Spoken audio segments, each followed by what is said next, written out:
My dad is the worst loser in the history of parents. Ever since I was a kid, my dad had this grand vision of me and my older brother Alex stepping into his shoes and taking over his business one day. To him, his work wasn't just a job or a source of income. It was a legacy, something to be protected and passed down through the generations like a family heirloom. It was a source of pride, an extension of his identity, and he made sure that we understood that from a young age. Despite being the youngest, I felt an intense desire to follow in his footsteps, partly because I admired him and partly because he made it seem like this was the path we were destined to walk.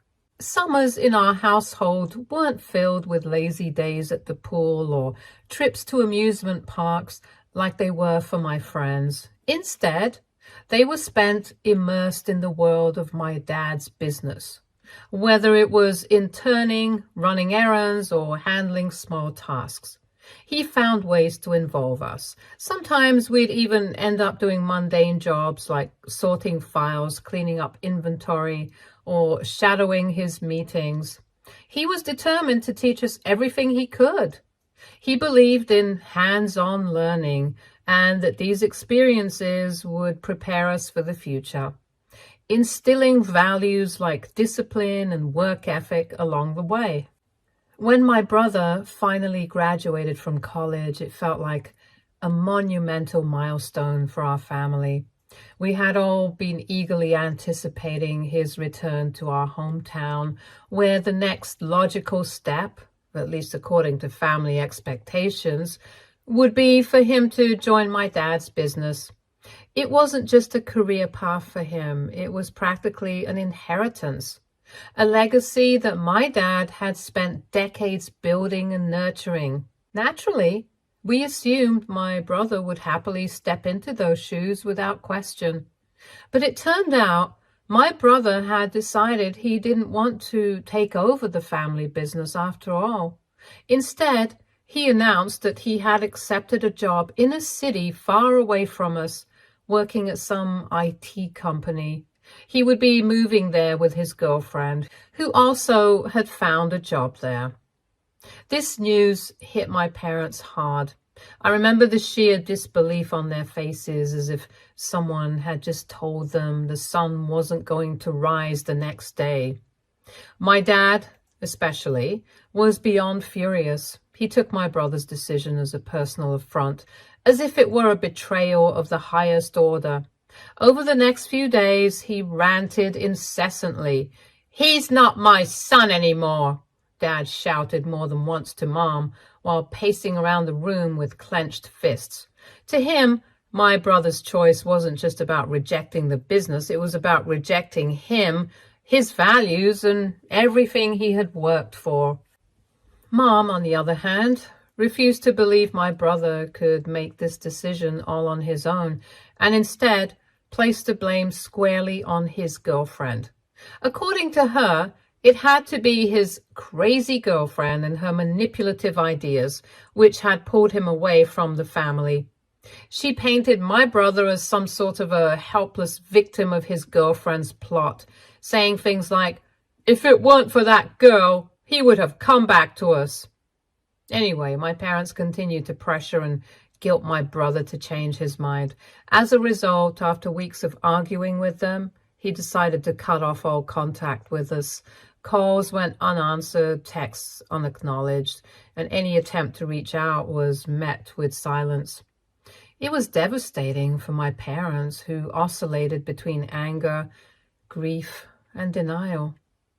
With my brother gone, suddenly all the weight of the family legacy was placed squarely on my shoulders. My dad, who had been so consumed by his anger and disappointment in my brother, seemed determined to make sure I wouldn't betray him in the same way.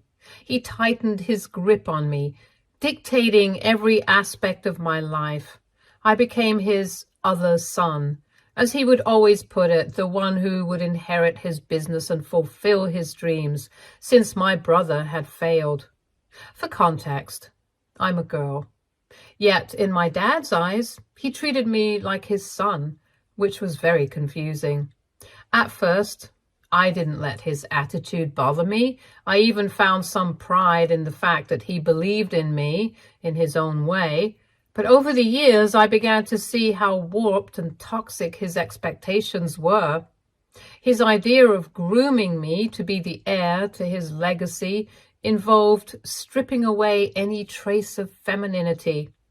He discouraged, no, outright forbade me from wearing anything pink. He insisted I keep my hair short, saying it made me look more like the son he wished I could be. I was not allowed to paint my nails or put on makeup. Looking back, I realize how deeply misogynistic his thinking was. He didn't see me as an individual or as his daughter. He saw me as a vessel to carry on his ambitions. When I finally graduated with a business degree, my parents were very proud.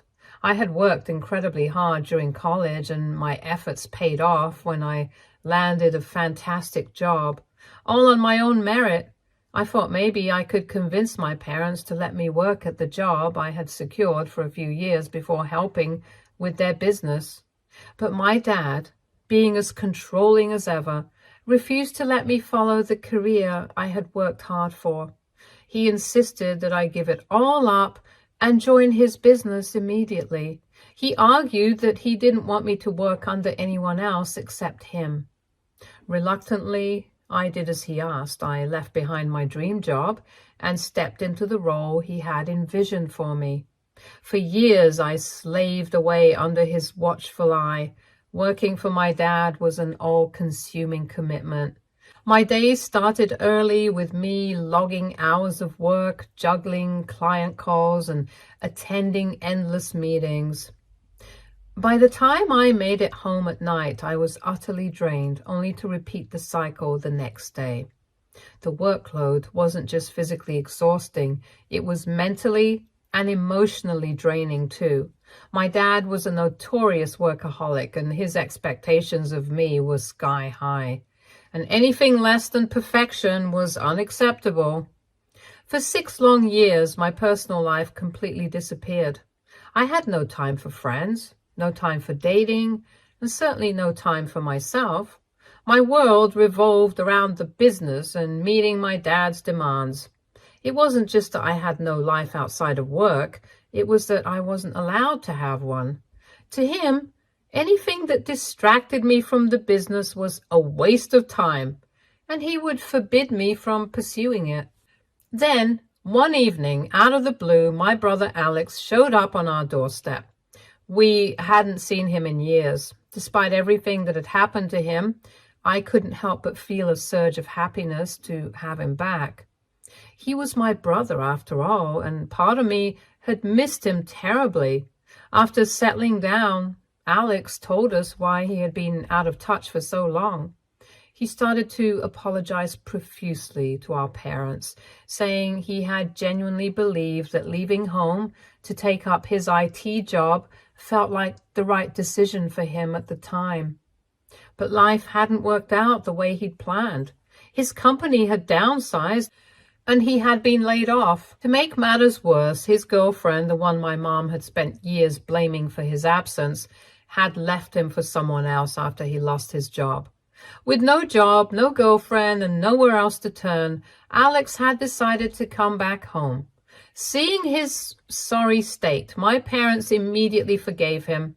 They were overjoyed to have their golden son back, conveniently brushing aside all the years of anger and disappointment. It was as if they had been waiting for this moment all along, ready to welcome him back with open arms the moment he returned. My dad kept telling Alex how happy he was to have his son back home and couldn't wait for him to join the business. When Alex finally started working with us, it became quickly clear that he had a lot to learn. My brother had no leadership qualities or any knowledge in business. He struggled to even explain our business properly to new clients. However, Dad encouraged him to continue making mistakes and learn, and I was the one tasked with bringing my brother up to speed. At my dad's insistence, Alex shadowed me day in, day out. I became his mentor, teaching him everything my dad had drilled into me over the years, as well as the additional knowledge I had gained through my own hard-earned experience. It wasn't easy, but I did it anyway. Then, just 4 months after my brother's return, my dad had a sudden heart attack. Thankfully, we managed to get him to the hospital in time and he survived, but the doctors firmly informed us that at his age, he needed to cut down on stress, work less, and prioritize his health more. If he doesn't do this, then he won't live long. This was a terrifying wake-up call for all of us. Mom was very shaken up about losing Dad and begged him to finally take a step back from the business and focus on himself. Eventually, my dad agreed. He called a family meeting to announce that he would officially retire and hand over the reins of the business. At that moment, I felt a bit sad at the thought of no longer working side by side with my dad, but I was also excited to finally take over the business and help it reach new heights. After all those years of relentless hard work, pouring my heart and soul into the business, I believed this was my moment. I was ready to lead, to finally make my mark and carry on the legacy that had been drilled into me for years. But then my dad dropped a bombshell that shattered everything I had envisioned. He announced that my brother, Alex, would be the one to take over the business and not me. He continued to announce that I would continue working in my current position, helping my brother to run things smoothly. I was furious when I heard this. "Dad," I said, my voice shaking, "I've worked with you for years. I know the ins and outs of this business. I know all the clients I've built relationships with, the co-workers, and I have plans to expand the company. Alex has barely been here for 4 months. How can you possibly think he's ready to take your role?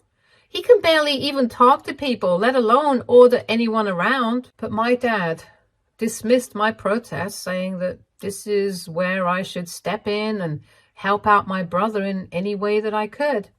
He continued to explain, "Alex is the man of the family. This business is now his responsibility, so don't worry. He's going to step up and take care of it." Those words felt like a slap in my face. It didn't matter that I was the one who had kept the business running alongside him. It didn't matter that I was the one who had secured so many clients over the years. All my sacrifices, all the years I'd spent proving myself was suddenly irrelevant because of my gender. I was devastated, and to make matters worse, Alex didn't even pretend to be conflicted about it. He accepted my dad's decision without hesitation, wearing a smug smile that made my blood boil. When I confronted him later, hoping for some semblance of understanding, he brushed me off. "You're the youngest," he said with a casual shrug. "Stop arguing with Dad. This was always going to be my responsibility." The sheer arrogance in his tone left me reeling. It wasn't just that my brother was taking over the business. It was that he seemed to revel in my disappointment. Here was someone who had abandoned the family and the business for years, who had only returned because he had no other options, and now he was being handed everything I had worked so hard for, on a silver platter. It felt like my entire world had been turned upside down. Everything I had sacrificed, every dream I had nurtured, was taken from me in an instant, all because of a belief that I, as a woman, couldn't possibly shoulder the same responsibilities as a man. After that, I completely spiraled. For days, I couldn't stop crying. The betrayal, the injustice of it all, weighed on me like a crushing burden. I had spent years pouring every ounce of myself into the business, sacrificing my time, my relationships, and my own dreams, only to be told that none of it mattered. I was just a woman, and in their eyes, that meant I wasn't good enough. I was so pissed that I stopped going to work altogether. I couldn't bear to face my brother or my dad, pretending everything was fine when inside I felt like I was falling apart. I started drinking, not because I enjoyed it, but because it was the only way to numb the pain and feel something other than the relentless ache of betrayal. I'd sit alone in my apartment, staring at the walls, wondering how things could have gone so wrong. To make matters worse, my parents didn't see my reaction as valid. They dismissed my pain as an overreaction, treating it as if I were being immature and unreasonable. It's the right decision, they kept telling me. My dad even had the nerve to tell me that if I took over his business, clients might not feel comfortable with a woman running such a large and prestigious company. Ultimately, I reached a breaking point. I realized I couldn't stay in that environment any longer, constantly fighting for approval that would never come. If they thought my brother was the perfect candidate, then fine, they could have him. I was done trying to earn my dad's respect or live up to my parents' impossible standards. I made the decision to not only leave the business, but also that town for good. When I handed in my resignation, my dad reacted exactly as I expected. He yelled at me, his face red with anger, accusing me of abandoning the family at a critical time in the business. He demanded to know how I could possibly walk away when my brother needed my help to transition into the role. My mom's reaction was equally harsh, if not worse. She treated me, saying that if I left, she and Dad would never consider me as their daughter again. Her words cut deep, but by that point, I was so exhausted, so utterly drained that even her threats couldn't stop me. I had spent too many years bending over backward to meet their expectations, and I finally realized it was time to live for myself. With all the money I had earned and saved over the years, I packed up my things and moved far away. I left behind the business, my parents, and the suffocating rules they had imposed on my life. It's been almost a year now since I left my parents' business, and I can confidently say it's been the best decision I've ever made for myself. For the first time in what feels like forever, I wake up each day without the crushing weight of expectations, the fear of being criticized for every little mistake, or the suffocating need to constantly prove myself. There's no one hovering over me, lecturing me, or forcing me to be someone I'm not. I've let my hair grow out and wear whatever I want, without my dad's incessant comments about looking too girly. I've also started therapy. Slowly but surely, I'm working on healing the wounds left by years of emotional neglect and control. I've made friends, real friends, who support me and accept me for who I am. On top of that, I'm in a loving and fulfilling relationship with my boyfriend, John. He's kind and understanding, and he's everything I could have hoped for. For the first time in my life, I feel like I'm truly living. So when my dad called yesterday, I didn't even think about answering. Since the day I walked out, my parents have kept their word. They haven't contacted me. My brother occasionally sends me texts filled with guilt-tripping remarks about how difficult it is for him to handle the business alone, or how I've made my parents sad after abandoning them. But beyond that, there's been complete silence from their end. So when my dad's number popped up on my phone screen, I simply let it ring and ignored him. This morning, I was jolted awake by the persistent ringing of my doorbell. Still groggy, I stumbled to the door, wondering who on earth could be visiting so early. When I opened it, I was stunned to find my dad standing there. Although it had only been a year since I last saw him, he looked different. Older, his face seemed to sag with wrinkles I hadn't noticed before, and his skin hung loose, a stark reminder of time passing. I realized then that I had become so used to seeing him every day that I never noticed how much he had aged. For the first time, he didn't look intimidating to me. just a tired, older man. He wasted no time. "Can we talk?" he asked, his voice firm. "I'm here because you didn't pick up my calls yesterday, and this is urgent." Typical of him. Always straight to the point, no pleasantries, no preamble. I hesitated, but eventually stepped aside, allowing him in. We sat down, and I waited, half expecting some grand apology or even just a simple, "How have you been?" But my hopes were quickly dashed. Dad dove straight into why he was there. He told me that he wanted me to come back home with him and join back the business. He continued to say how I had rebelled enough, and he had just let me. But now it was time for me to be responsible and help out the family business. I glared at him in disbelief. After everything that had happened, after the way they had treated me, he had the audacity to show up at my doorstep asking me to go back with him? I took a deep breath, steadying myself before responding. "No," I said firmly, meeting his gaze. "I'm not coming back. This is not me rebelling against you. This is my life now, and I like it. I don't care what happens to the family business." My dad blinked, caught off guard by my dismissive tone. I had never spoken to him this way before, but that was back when I was still an obedient, foolish child who wanted to please him. Since I had left home and found my own footing, I no longer cared about his opinion of me. My dad's tone shifted as he launched into a tirade about my brother, Alex. He admitted outright that my brother was incapable of running the business. He talked about how the company was nosediving because Alex lacked the people skills to build relationships with clients. His voice rose as he went on, blaming Alex for being too much like our mom, gentle, introverted, and utterly lacking in the business-savvy attitude my dad claimed he and I possessed. I raised my eyebrows at this revelation, feeling a mixture of vindication and anger bubbling up inside me. "If that's the case," I said evenly, trying to keep my voice steady, "then why didn't you give me the business instead of him last year?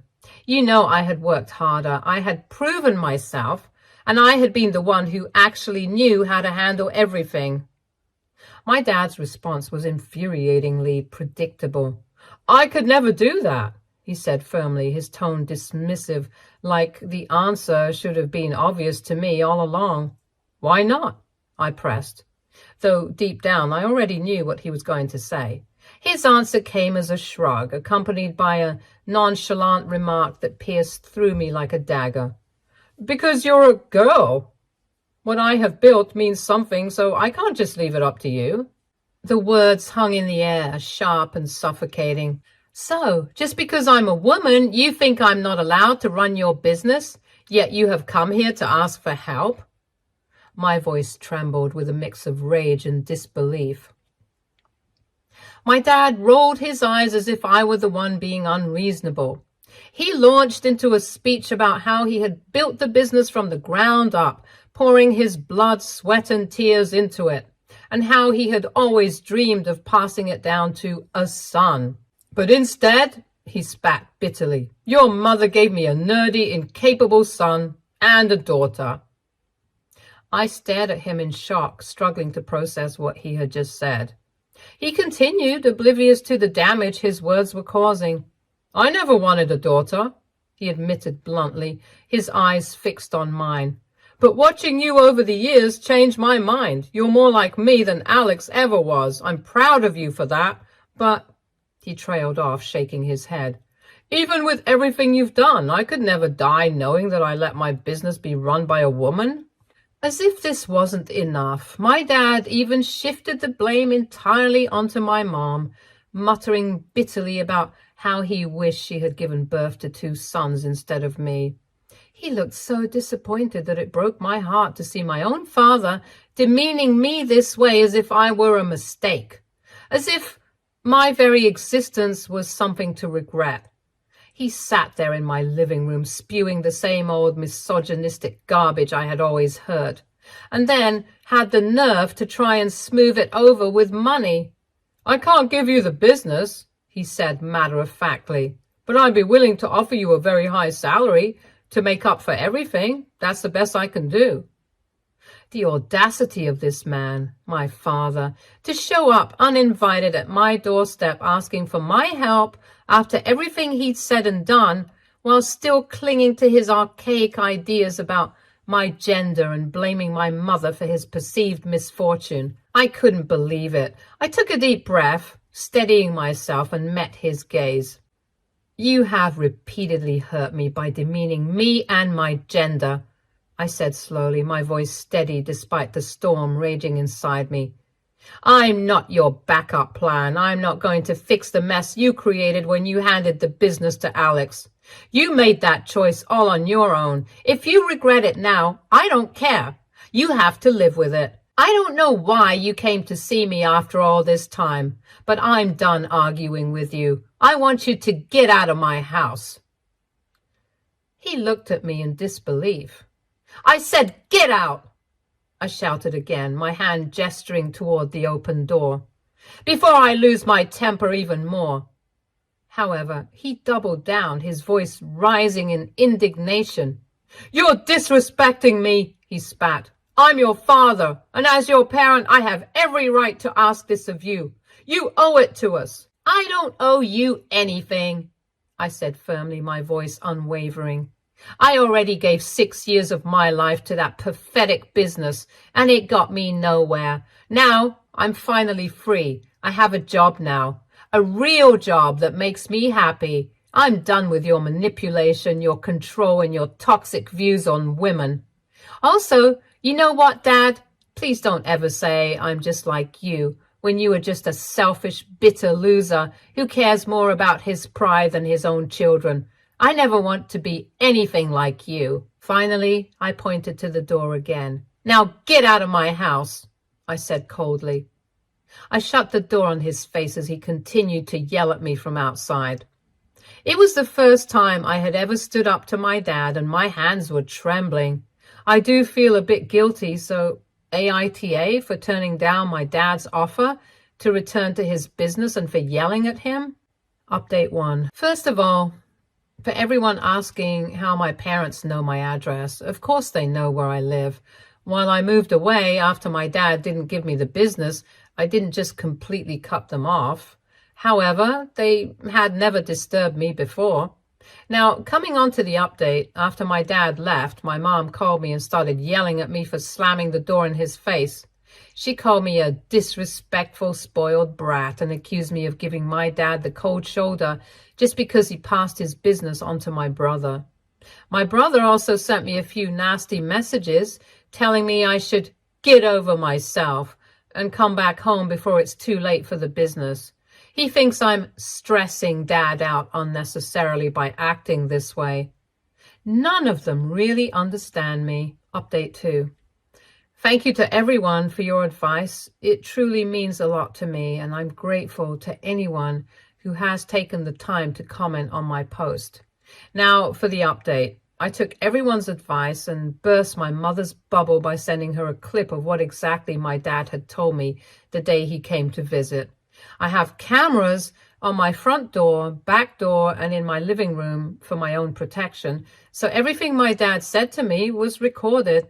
I created a group chat with my mom, my brother, and my dad, and I sent those clips there. I explained how this time my dad had not only repeatedly disrespected me just because I'm a woman, but had also blamed Mom for giving birth to me. I revealed how he wished he had 2 sons instead of 1. I also pointed out how he didn't even respect my brother's work simply because my brother was more like my mom, and how much he hated him. I wanted Mom and my brother, who supported my dad so blindly, to see the truth about him. I then left the group and blocked all of them. I felt a bit satisfied knowing that this was going to start a huge fight between them. Now my mom and brother could see exactly what my dad thought of them, and there was nothing they could do to blame me for it. Update 3. It's been a month since my last update. After I sent those clips to my family, my mom left my dad. A few days ago, she sent me an email apologizing for everything. She explained that after watching the videos I had sent them and hearing how my dad spoke to me, had opened her eyes. She admitted that she had always tried to justify my dad's behavior, but after seeing the way he talked about me, her, and my brother, she felt repulsed by him. Apparently, ever since then, they had been fighting a lot, and when Dad kept refusing to apologize to anyone, my mom decided to leave him for good. In the email, my mom also mentioned that my brother had cried after watching the video, especially hearing how Dad had basically emasculated him. My brother is also leaving the business and has given Dad a month to find a replacement for him. In the end, my mom pleaded with me to unblock her on my phone so we could talk further. However, even after reading the email from Mom, I have absolutely no desire to reach out to her. She and my brother can do whatever they want. I'm done with them. For now, I'm just going to focus on my own life here, and if either my mom or my dad come to visit me, I'll move to a different location if I have to, just to get away from my family. Stay tuned for more stories from Our Girl Relationships.